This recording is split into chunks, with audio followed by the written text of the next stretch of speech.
What is going on, guys, and welcome back to another video.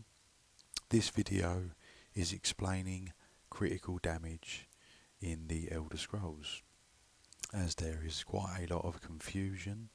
Even I was confused and didn't fully understand how to actually build into maximum critical damage. So if we just go to this particular character, I have a 94% critical damage. On the stat sheet, it doesn't actually show that there is a 50% base damage. So every time you look at your stat sheet, you need to check your number and then add 50% onto it. So this particular build has 144% critical damage. The cap, if you are playing in PvE, is 125%. So you would need 125 take away 50, so that would be 75. I think it's 75. Is it 75? It should be around that mark. So yeah, it's definitely 75.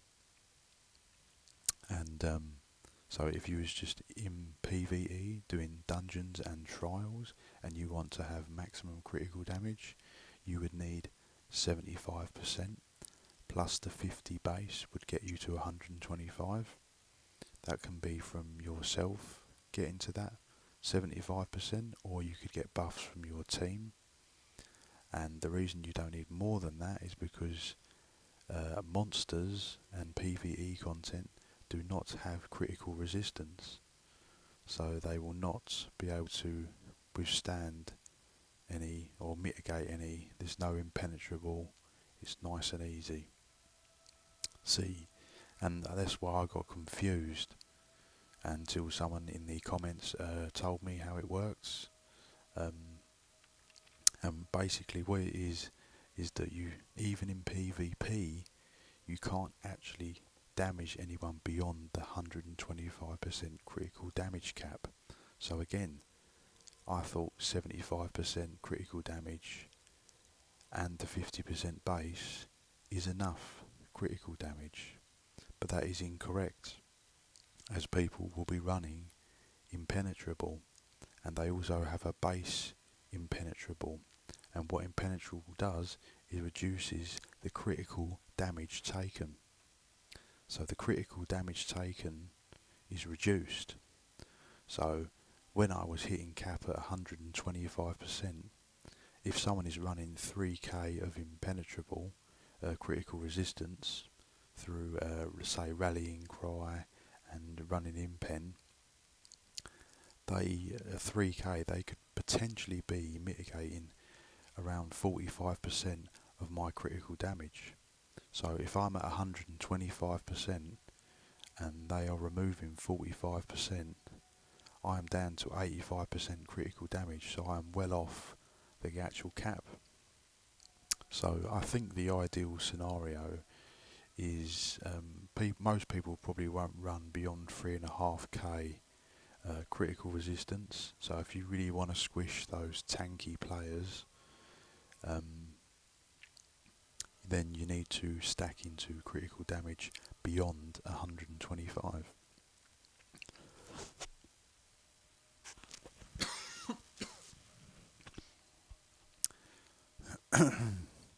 Excuse me now. Yeah, so I believe that 175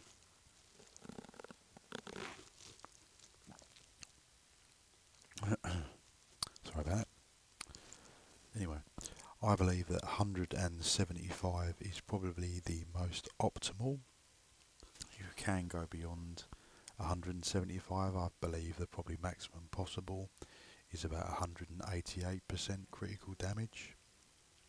But I believe you will be probably okay for 99% of players if you are around 175%.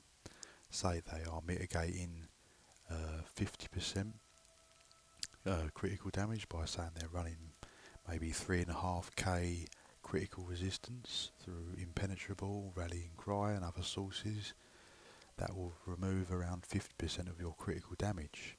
So if you're already at 175 and you remove the 50, you'll be at the 125% critical damage cap. So that is perfect, and you will still get maximum damage, even though they have huge amounts of critical resistance, but they will not be able to resist you at 175. So this particular build is at 144, and other people might say, well, how do you get such high amounts of critical damage? It's very easy to get to around 125%, like I said, for PvE. You get from other sources, other people or yourself. But to go beyond that, you need to invest into a lot of critical damage things, i.e. a critical damage set, like Back Alley Gormans, which will give me 13%. Another example is the race. A lot of people run Khajiit because you get another 12%. So all this will be stacking. Another example would be to run axes. If we go into the skill lines and we go to dual wield, each axe you are running will give you 6%. So if you're running 2, you will get 12%. Also, if you run, I think, two-handed, has a similar bonus. If you are running a battle axe, you will get an increase of 6%. I think it is 12%, obviously with the skill lines in, so it would be the same as dual wield. And then again, always best, if you are having critical damage in mind, to have the shadow at 17% through the Munderstone, and make sure you have obviously divines on all your armour to boost that Munderstone. So these are some examples of some sources. Also, I think the Nightblades get another 10% critical damage with assassination ability slotted, which is easy peasy on a Nightblade. So you can see that you can keep stacking well beyond 125% with the 50% base. Okay, so there are a few more sources. You've got the minor brittle, the major brittle, but they're probably a bit tricky to put on a Nightblade. It'd be more on a Warden, but it is possible.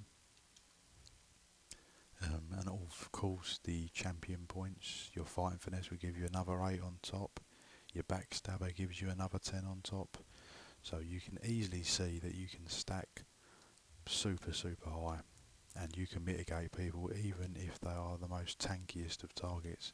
Because what I've had in the past is that, yes, I've hit some people with super hard spec bows and that, but when it critically strikes, some opponents, they seem to shake it off, and I'm thinking, well, if I've got super high weapon damage, super high penetration, really high critical damage, you know, how are they mitigating it? I mean, obviously they can block as well, which will halve, or I think it might even reduce the damage taken a lot. So obviously you don't hit someone when they're blocking. But even when they're not blocking, sometimes they don't go down. You're thinking, well, you can't get the weapon damage much higher than 7, 8, 9k. You can't get the penetration beyond 30k.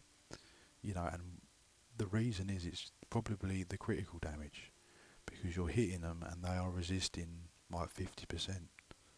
So, say on another build that I was only running critical damage of say 60%, which is fairly high, as you would think, and then you put that 50% base on top, that's 110%. So you think, oh, I'm near the crit damage cap, so I should be hitting super hard. But if you're hitting a tanky target, they're going to mitigate half of that, and you'll be back down to about 60% critical damage, which is not a lot. You're only half of what you could be hitting them at the 125% cap. So I just thought I'd put this video out there, just in case anyone isn't fully aware. The cap for PvE and PvP is 125%. It doesn't make any difference, but players will mitigate some of that critical damage, or maybe even up to half and beyond. So even it's to, like I said, I've played this game for 7 years, and you're still learning things, you're still working things out, and I didn't fully understand the critical damage, and I think finally I've cracked it. So you can stack heavy to critical damage. Just make sure you don't obviously stack too far if it's going to affect your weapon and spell damage and penetration and critical, because obviously they are still very important. So the key is to get an optimal balance. But stacking into critical damage definitely does work on those tanky targets. So I hope this video helps people. It definitely should bring some light onto some of the issues with ganking and why some people can mitigate it. If you enjoyed the video and it's very helpful to you, please like the video and drop me a subscribe, as I do builds and guides and tips and tricks videos. Look out for the next video.